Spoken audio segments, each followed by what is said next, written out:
Greetings, YouTube world, and what's up? You already know who it is, Brendan Taylor, or Brendan, Tru School Sports, and regular season just wrapped up not too long ago. Playoffs are in full swing, and the awards for the NBA are being handed out. So I wanted to review who I thought should have won the awards and what the NBA actually did. And most of you probably know anyway, but if you don't, I'll let you know what the NBA did and what I thought they should have done. So we'll start off with the MVP, which most people is not going to be really it's going to be unanimous. People already know who it is, but I thought it should have been LeBron James, as much as it pains me to say that. But from start to finish, just the most consistent basketball player in the NBA, walking triple-double every single night. If you look at player efficiency rating, which calculates basically blocks, steals, shooting percentage, field goals, just positives, mainly on the offensive end. It really calculates what a player does as a whole. And LeBron James, his player efficiency rating was just on another planet. I think it was like 31 point something, and that's pretty high if you're not really familiar with that stat. And then not only that, he played for the best team in the league. He made them the best team in the league. He's what made the Miami Heat go. And LeBron James led the Heat to what was the best stretch of basketball we had seen in the entire season, when they won 27 straight games. And they were dominant in those 27 straight games. They were winning in all kinds of fashion. They were dominating. They were winning close games. They were coming back from 20-point leads, like they did against the Cavs in Cleveland when they got down. And he was integral in all that. He was the focal point in all that. So LeBron James, MVP. He deserves this one. Rookie of the Year. Another one that wasn't really hard to decide. It was announced not too long ago, yesterday, I believe. Damian Lillard. I mean, the kid was something special. He broke if you don't know already, he broke Stephon Curry's rookie three-point record, and I think he hit like 270 plus, which is ridiculous. And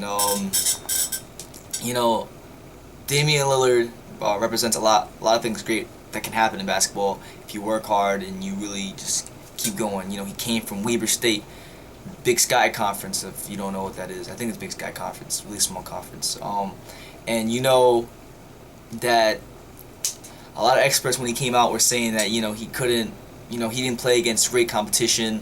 The Blazers reached on that pick, and there was a lot of people that liked the pick, didn't like the pick. I liked the pick, even though I didn't know much about him. I liked him. I didn't research on him. He looked like he could play some ball. So Damian Lillard, from start to finish, best point guard, and looks like the Blazers, best rookie. Excuse me, not best point guard. Best rookie in that class, and it really looks like the Blazers really have something to build around for the future, and they could attract free agents with going on along with him and LaMarcus Aldridge. So Rookie of the Year was definitely Damian Lillard for me, and the NBA announced it yesterday that he was the Rookie of the Year. Coach of the Year, I mean, many people have different perspectives and directions on this. A lot of people are going to say Eric Spoelstra, and if they do, great, he deserves it. It's not easy coaching the Miami Heat because the expectation is to always win. But for me personally, I think the Coach of the Year should go to Lionel Hollins out there in Memphis. Actually, no. Initially it was Lionel Hollins. Yeah, he's right. He's in the running, but no, it wasn't Lionel Hollins. Tom Thibodeau on the Bulls, and I'll tell you why. I'll say Tom Thibodeau with the Bulls. The Bulls this whole year were just a revolving door. Derrick Rose hasn't been healthy, and then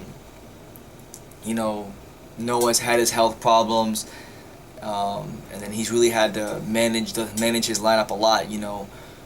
Guys like Jimmy Butler have had to step up, and Nate Robinson has had to elevate his game, and he has, and Boozer's had to step up, and he's been really, really good about managing minutes and knowing what he can and cannot get out of guys. And I think that's one thing a coach is supposed to be good at, is knowing what you can and cannot get out of guys.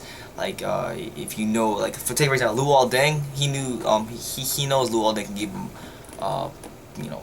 40 plus minutes, 48 minutes, 42 minutes. That's what Luol Deng averages, and he's led the league in that. He knows Luol Deng can give him 42 minutes, and he's been really good at managing and micromanaging minutes.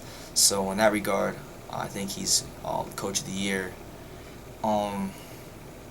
But another guy who I was really feeling a lot like I said earlier was Lionel Hollins and the Grizzlies. And the reason I'll say Lionel Hollins is because Memphis Grizzlies were a team that were going through. They were still good. They were playing great basketball all year. But they're going through a bit of a transitional period. When the year started, they had Zach Randolph and Rudy Gay healthy for the first time probably ever playing together, and it was really hard to figure out how they were going to get efficient shots for both of them, and they had to get X amount of touches for Rudy, X amount of touches for Zach. So it was never always easy to figure that out. Then they had to trade. Then they traded Rudy Gay for Tayshaun Prince. They got Austin Day and Ed Davis. So then he had to rediscover the Memphis Grizzlies' identity, and he did that. The offense has gotten a lot more through Zach Randolph and Marc Gasol, and he's worked in guys like Ed Davis and Jared Bayless and Quincy Pondexter has flourished in a much more higher role. So he's done great with rediscovering, rebirthing his team within the middle of the season, and now they're playing really good basketball in the playoffs. And then after that, the coach of the year is up for grabs. Nobody really knows who wins. There's a lot of good candidates. Most improved player, I disagree with that pick. And as you know, the pick was Paul George, who had a good season. He had a good season, and the Pacers were one of the best teams in the league. So it's not bad that he wins the award. I'm actually happy for him. He earned it. He earned All-Star. He earned All-Star honors this year. But he had flashes of brilliance, and he had a lot of inconsistency. And it's good, but he had a really good season. But I don't think he should have won it over, let's say, I don't know, Kemba Walker. I know, granted, Kemba Walker's playing on a really bad team, the second worst team in the league, the Bobcats, but Kemba Walker from game 1 to game 82, and he played all of them, so durability was never a question with him. Was just a different player. He looked different. He hit more 3-pointers. His perimeter jump shot looked a lot better. His game was more polished, and the consistency was just there from game 1 to 82. And I don't know if I can necessarily say the same thing about Paul George. And Kemba Walker improved on many facets of his game, shooting 3-pointers a lot more efficiently, and then defensive effort was a lot more consistent. So I thought Kemba Walker should have won it, but he finished second. So me and the NBA would agree to disagree on that one. And then Defensive Player of the Year, which was very controversial. I had two picks that I would have been okay with, but the guy who won it really surprised me. Marc Gasol won the award for the Memphis Grizzlies, and Marc Gasol, don't get me wrong, he's a good player, but I don't know why he got picked for Defensive Player of the Year. I mean, he probably changes a lot of shots when guys go up, and he blocks a lot of shots, and he's really a presence in there for the Grizzlies, and I can understand why they pick him. But guys like Avery Bradley, who stepped in big time for the Celtics this year, and was key in them getting into the playoffs and helping them rediscover who they were without Rajon Rondo being injured. I thought he should have won. Or LeBron James, who guards 5 positions on a nightly basis. He could guard, in the same game he can guard Darren Williams, then he'll go guard, Chris Humphries or Brook Lopez. He has that capability. So I thought LeBron or Avery Bradley should have won it, but I ain't gonna hate on Marc Gasol for winning that award.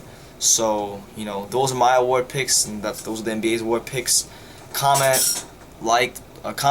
tell me if you disagree or disagree with what I'm saying.